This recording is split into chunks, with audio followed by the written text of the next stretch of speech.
This is Too Long for a Voice Note, a podcast about everything and nothing at the same time, presented by Claire and Enzo. Our podcast is produced in London. Some conversations are just too long for a voice note. Hey, he's Enzo. And she's Claire. And this is Too Long for a Voice Note. Hello. Welcome back. How are you guys? Welcome back to another episode. Too Long for a Voice Note. A podcast about everything and nothing at the same time. How are we, Claire? We're good. How are you? So this is our first episode back after we went on a very big trip. Oh yeah, we went to Bali for like 10 days. We were away for like 10 days. It feels like, Yeah, it's crazy. Yeah, that's so cool. It's true. That's the first episode after the trip. It's true. So this episode probably will be filled with like wisdom. Maybe. And like peace. So eat, pray, love. It was very eat, pray, love. Did you find that? You can see why Bali is that kind of like spiritual, kind of cliche place, because there is something in the air there. Yeah, definitely. I think you can feel the like the peace and the calmness and like the, I don't know, it has something. What are your like 3 top things from the trip? Like that you like the most and that you enjoy the most? I really enjoyed the sound bath. So we did a sound bath, which is basically where, I don't know if you guys kind of like meditate or if you do yoga classes, sometimes they bring like sound healing into that, but they were like massive gongs, so you kind of lay down and then they like a guy's talking you through it and then you're meditating. The place was quite culty, right? You thought they would kill us for a second as well. So it's basically wild what your brain does when you're meditating. I mean, I meditate every day, but I think this is like an hour. It was like, wow. And like your thoughts are mental. So, I mean, in my case, we got like a welcome juice. Really nice. And then we were laying down and I was like, yeah, for sure, the juice was poisoned. It's a cult. They're going to kill it. It's a mass suicide. Like, definitely. And then you're like, no, Claire, come on. No, don't do that. And then we were singing one of the, Raw Alejandro. We were singing one of Raw's songs, and then we were just finding it really funny that this guy is like, Raw Alejandro. And then that was like, I was like meditating, and I was like, Raw Alejandro. Probably that's where it's like, let's find inner peace. Alejandro. To be fair, it was quite culty. I mean, it had like a very culty energy. I'm going to insert some images so you guys get the vibe, but it was like very like Illuminati as well, like. Yeah, because all the triangles were there. But I liked it. What did you think of the sound bath?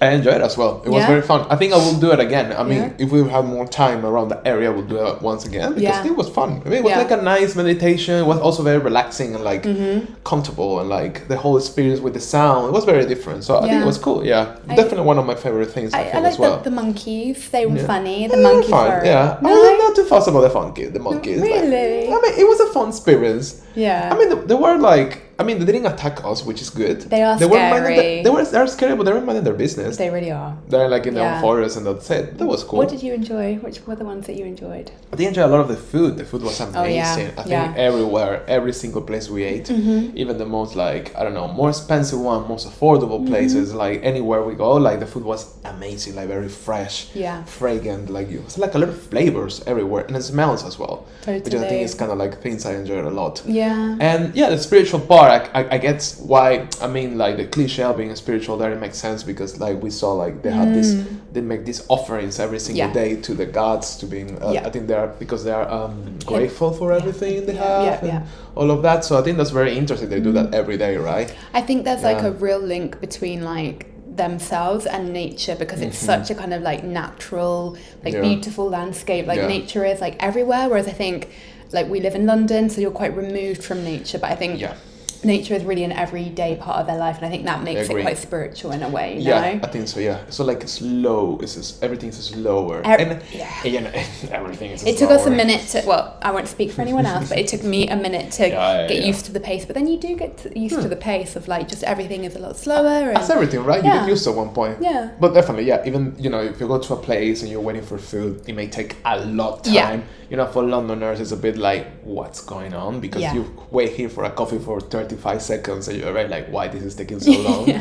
There a coffee could be 20 minutes, and it's part of their culture, and you need to be also respectful of that, because that's how life there is, and you're basically like jumping into this, so you need to be Very true. Like run by the rules, right? Yeah. But yeah, I think I really enjoy the food, the smells, and that part of like the time with yourself, with nature, and like, you know, I feel like I'm not specifically a really religious person or something like that, so I find very interesting to see like people that are very devoted to that, like every single, it's even more than going to the church, because I think people that, for example, Catholics, they go to the church, but probably not everyone goes every day. No. But they do the offerings every day, and like that's like a whole situation. But it's kind of like a gratitude practice, as you say. I think, you know, more than anything, it's like, but it's they're really cute, you know, the offerings. Again, I'll insert a picture, but there's these kind of little like woven, like square, like offerings with flowers, and very beautiful. Honestly. Very beautiful. So it's such a good experience. But here we are. Everyone should go to Bali. Oh, definitely. I would like to go back one day. Honestly, I would too. Really beautiful. Yeah, me too. Really beautiful experience overall. With that being said, I think it's my week this week, right? It is your week, Claire. So it's time for Claire's secret topic of the week. I actually have to be honest that I had another topic planned, but I feel I wasn't in the mood for it. We don't care, Claire. We really don't care about your feelings, about your topics. Well, anyway. What happened with your topics? Why you changed your mind? I just didn't feel like I wanted to. It was just a bit dense, let's say. And your mood for today. I wasn't in the mood. I just wasn't. I was like researching. I thought, oh no, save it. Save it. Like death. It's like, no, let's not talk about death I wasn't today. sure about like the angle that I wanted to take it from, but we will come back to that topic, which obviously I'm not going to reveal. So instead we have a super light, chitty chatty topic.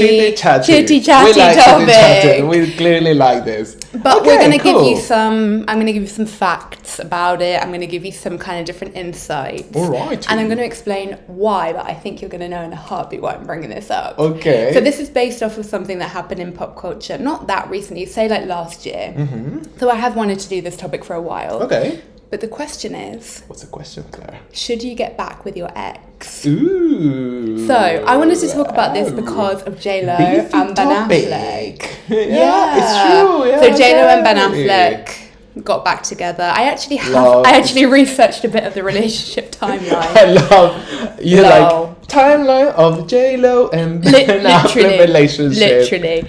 So honestly, quite fascinating. Yeah. How they managed to do this, right? Well, just if you didn't know, we'll just go into the bit, you know. In case you don't know who Jennifer Lopez and Ben Affleck are. Yeah. Also, stick with us because it's not going to be about JLo and Ben Affleck. I'm just explaining kind of like why and their kind of thing. All right. So JLo is obviously JLo, needs no introduction. Ben Affleck is an actor. They actually originally dated back in the early 2000s. Yeah, they were engaged in 2002. Did you know that? Did you know they were engaged? I don't remember that. But we were like 12 when that, so it's like, you know. And they were so huge, right? Yeah. I mean, like, wow, pop culture moment. Iconic. Exactly. Yeah. And then they broke up in 2004. They broke up, I think, crucially, they broke up because of media pressure. Right. That was why. Yeah. They went on to marry other people. Ben Affleck married Jennifer Garner. Had kids. And JLo married Mark Anthony. Yeah. And someone else, right? No, she was engaged. She's been married a few. Alex Rodriguez and then P. Diddy as well was before. Diddy. Yeah, they were. But that was before. I think they were engaged. Yeah, that was before Ben Affleck. I think that was before Ben Affleck, wasn't it? All right. And I think there was a dancer as well. Else in the late 90s, didn't she? A dancer. I think a famous dancer. So anyway, she loves that. Yeah. So basically they went on to have like marriages, kids with different people. Yeah. Those marriages broke down. They reunited in 2021 and then they got married in 2022. Crazy. And other examples of celebrities that have got back together are Justin Bieber and Selena Gomez. Don't really care about them. Yeah. Riri and Drake. Nope. Katy Perry and Orlando Bloom. They actually broke up for a brief time and then they got back together. Oh, really? I was reading an article and I have some thoughts based off of, you know, what this is. Dr. Jen Mann was saying. She is the author of Jen Man, like man, like a man. Man, but double N. Oh, right. Okay, that makes it a bit better, I guess. She wrote The Relationship Fix, which is a book. It's a book. So she set out some stuff which I think we'll go into in a little bit. But what is your initial thought on this topic? Should you get back with an ex? Cancel that. I mean, yeah.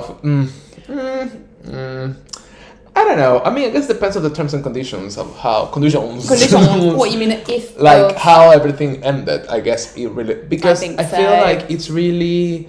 I mean, I think it's psychologically fucked up when you go back with someone that it hurt you, right? Which it happens, of course, but like if you broke up with someone that was really bad and then 10 years pass and then you go back with someone that was very toxic, I find like really like bad mentally, I guess, because can you like clear out all the bad things that happen if that's the case? You know what I mean? I don't know, because I think that's like 2 points on that. I think that's different, and this is one of the things that Dr. Jen Mann actually said, is that it's actually really different from like, you know, for example, if you had to move cities or like Ben and Jen, like the media pressure got too much. But if we're talking about normal people examples, like say you have to move to like Manchester for a job and that's the only reason why you broke up, then maybe.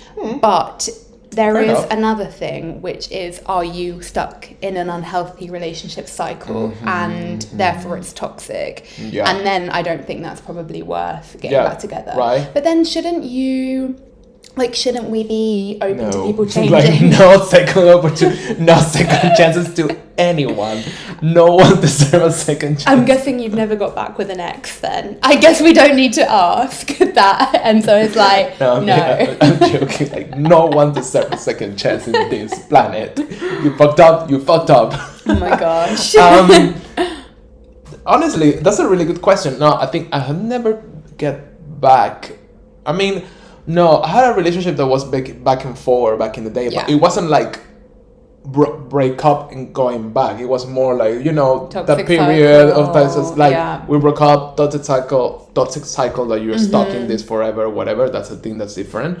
But I had never had the opportunity, and I don't think I want to have the opportunity to go back with someone that I finished. I think personally, I find when like period of your life, it's like close, you just, you know, open it again, like why? I always think like it's good to move to new stuff. Even though there's some people say like, oh, but it's good to like be with someone that already you know than know someone new. But I don't quite agree with that. I think it's, unless really you feel like there's some unfinished business there and the person really, you feel, oh my God, that person is my soulmate, and it don't work because of time, because sometimes that's true as well. I guess timing, sometimes it happens and maybe the time wasn't right for you too.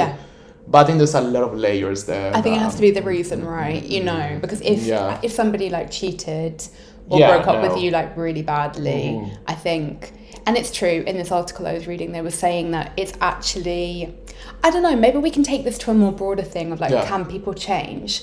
Because they were saying that, you know, if there was like an issue that caused you to break up before, like an issue in the relationship, like most likely that isn't going to go away. True. So you need to kind of be aware of that. But a lot of people do reconcile, truly. Like, but I wonder if like there's something about, you know, maybe there can be a very real connection that you want to get back to.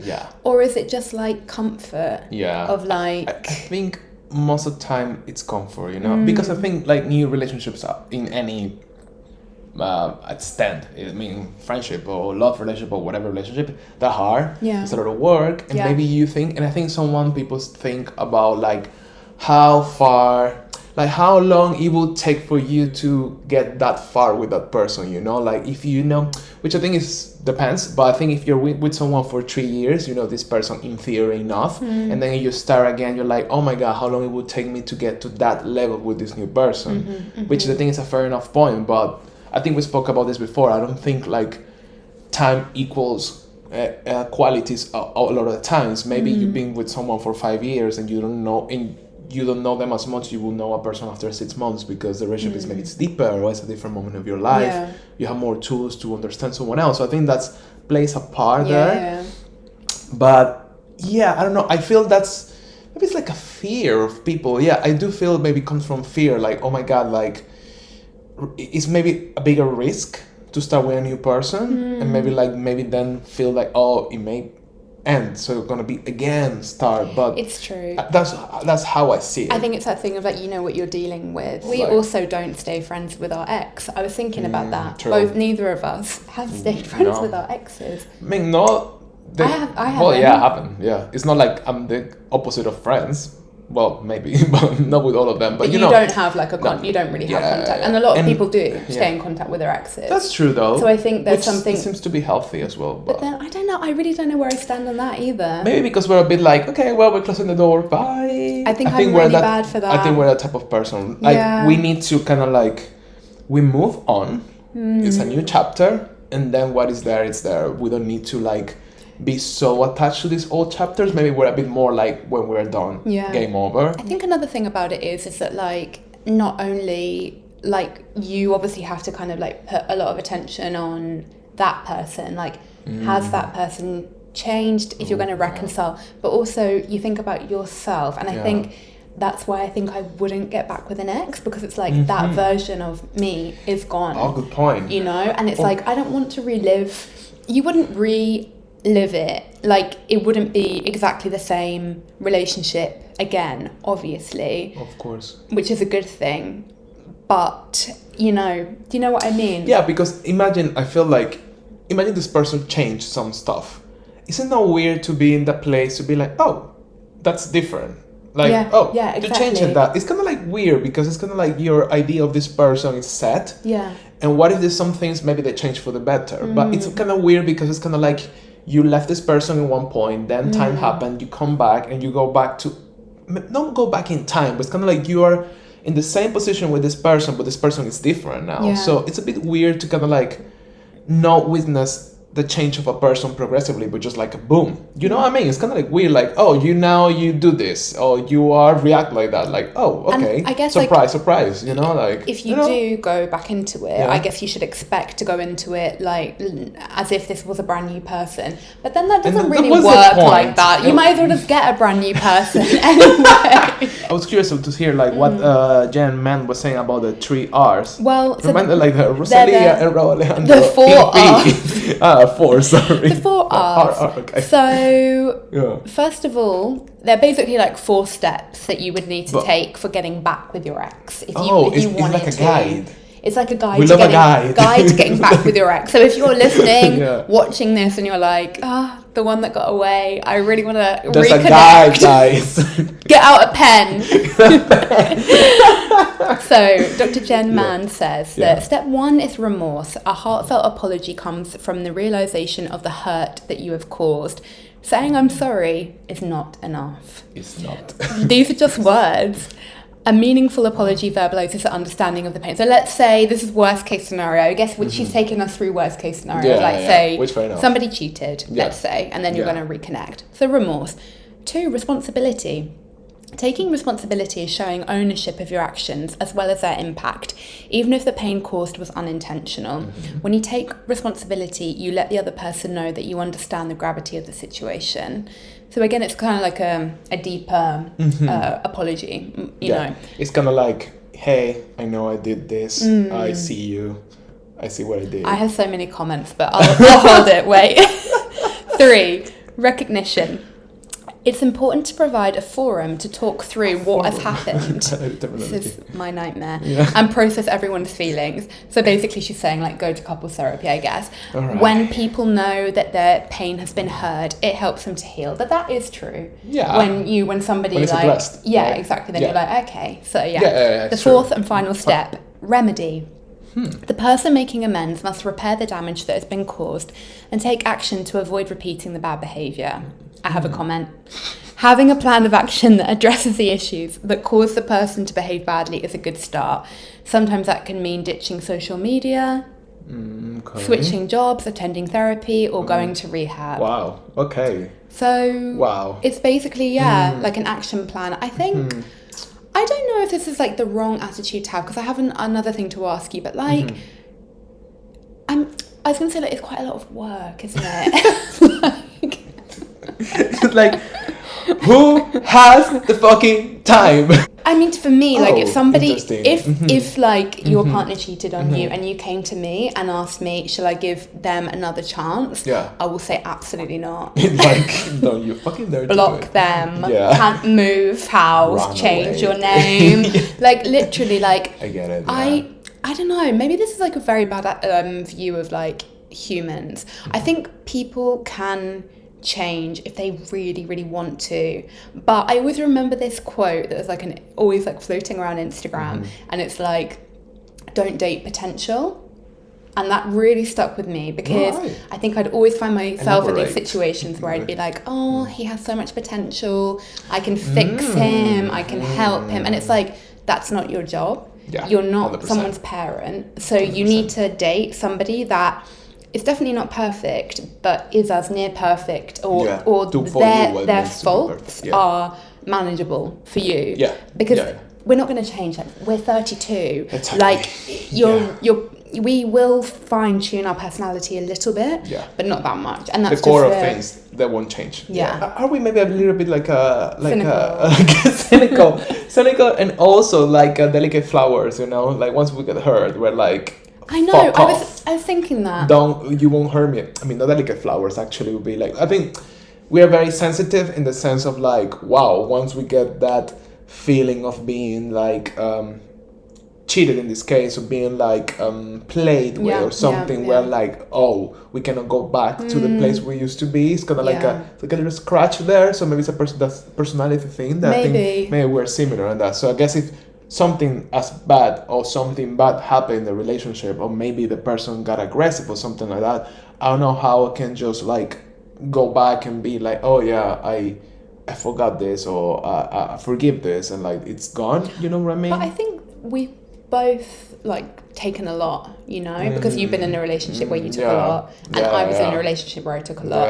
But I think I've noticed with both of us, we get to a point where we're like, okay, and now fuck you. I mean, I can't speak fully for you, and I didn't know you then. But for me, definitely, I was like, taking it, I can work with this. And then I was like, actually, you know what? Just fuck this. I think that's maybe you cannot go back. And then I'm done. I think I have to know that I'm really, really done. You know, reaching the boiling point kind of thing. And then it's hard to describe. Do you have that? It's hard to describe that feeling of just knowing that you're completely done. Yeah. It's a bit of like a hope. I don't know. It's a complicated one. I don't know. Have you met anyone? I mean, without names, do you have a friend who met anyone that has gone back with their exes? Yeah, actually. Well, it's not somebody that I really know that well, but it's, I mean, one of the people in the relationship I know, and she was actually telling me that her and her husband got married really young, and they had kids, and everything was going great. Like they had like a house and 2 cars, and like they were comfortable and blah blah blah. And he like did something that really, really hurt her, and she was just like, she initially thought like, oh, I can't leave because I've got all of this, and then she was just like, actually, like kind of similarly to what we were saying, like she was just like, fuck this. So she took her kids and she left. A lot. And they were like co-parenting for like 3 or 4 years. That's quite a lot of time. And then they reconciled, and then she went back to the house, and that was it. And they've been together for 30 years. 30. They're celebrating their 30th wedding anniversary this year. Hell. That's a successful fucking story. So, you know, I don't quite know what he did, but take it that it was quite bad, but that obviously worked. Yeah. And I would like to believe, like, I don't know, like, if, you know, shouldn't we have room for, like, forgiveness and... Absolutely not. Not forgiveness. No, yeah, I think... Actually, sorry, what I was going to say was that I think we can have room for forgiveness. I think the forgiving part is actually not the tricky part, I find.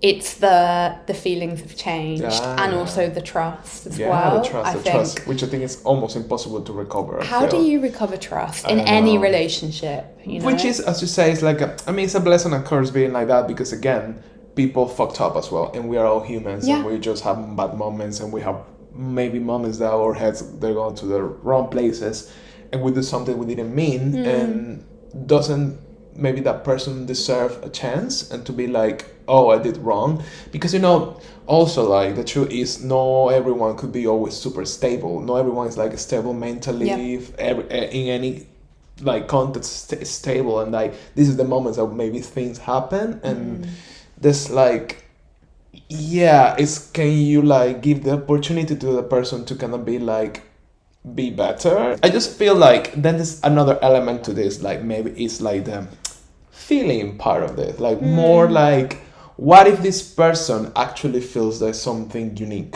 Because I think a lot of people say like, oh, I've never met again a person like that. that makes me feel that way. I think that connection, maybe you have that connection with one person only.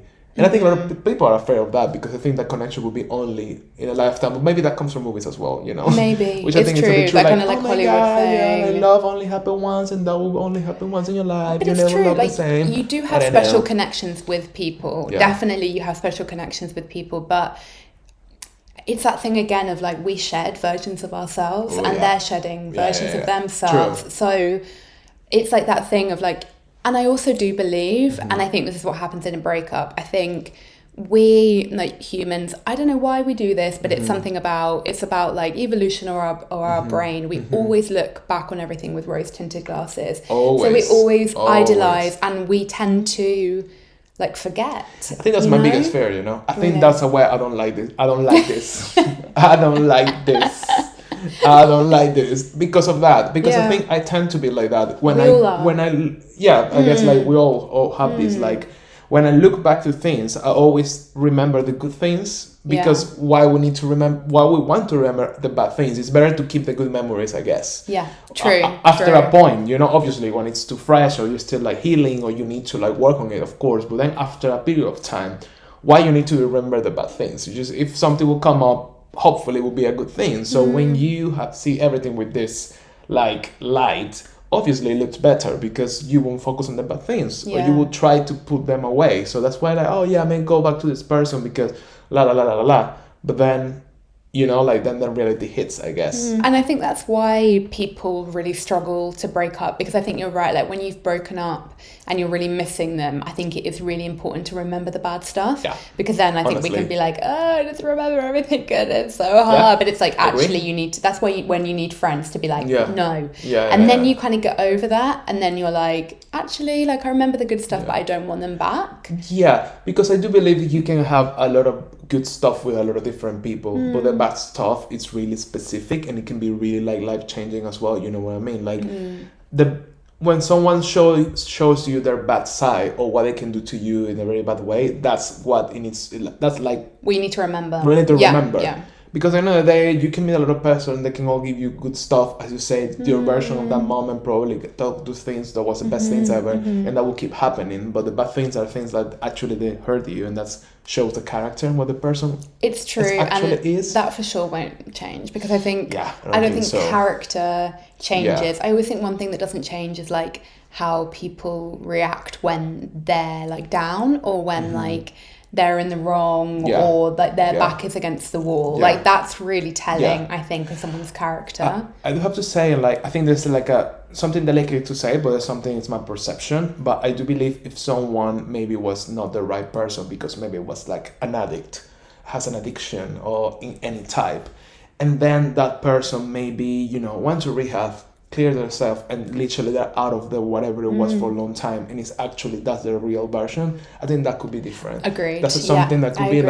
because you were in this situation that you were not fully yourself, or you were not the best version you could be. Yeah. And then after a period of time you actually are, and then it's okay, I think I do believe it's good to maybe, if you consider, to give a second opportunity, because then that's a place where I can see proper change, because maybe when you're under, I don't know if you are under any drugs or whatever, you're addicted, that's not a good representation of who you are in any possible way, I guess. It's true, definitely. So I guess that would be the scenario. I would be okay, that makes sense. That's what I thought now. I think you could always live a little bit with the fear of it happening again. True. But then again, if you really believe that that's the person that you're really meant to be with, and if they didn't do anything too harmful, then I get it. You can be you've done all the steps to go through to rehab, you've done therapy. You do worry, But aside from that, you're an amazing person. And we're ready to, because I think there does need to be a bit of room for we're all not perfect. It just depends on how imperfect you are and what somebody else can take, kind of honestly, thing. Yeah. So that's pretty much my topic. Any kind of closing thoughts about it? Don't go back with your exes. I think I would say. I don't know. I'm not sold by the idea to go back with your ex. I don't think it's something I'm like, there's too many humans in this world, you know. Undecided about going back with an ex. I think it's a difficult topic. I personally feel like if you want to go back to an ex, you need to look at the reason why and really accept that people probably don't change that much. But if you're willing, the whys, right? Because I think why, like literally, like what this do? Because I think like sometimes, obviously, I mean, romance, obviously, like love, we tend to romanticize things because that's part of love, relationship sometimes. But when you're in a relationship and you go back to a relationship, I think you have to be a bit more pragmatic as well. And the whys, why you open the door again to this person that will affect your whole life again. And I think that's the key part there, like being a bit more like, what is it gonna give me now? What it will give me now it didn't give me before, like what I'm going, you know, I think that's a bit more of that. Would be important to me if I was going to reconcile with an ex would be, I would actually want to know that they've dated other people. Because it's like, I wouldn't want to feel like you're only dating me because you're too scared to date other people, or like it didn't work out with anyone else. Like, it would be good to know that, yes, you've experimented and you've actually figured out, like, I've had this many number of dates, but you're still the person.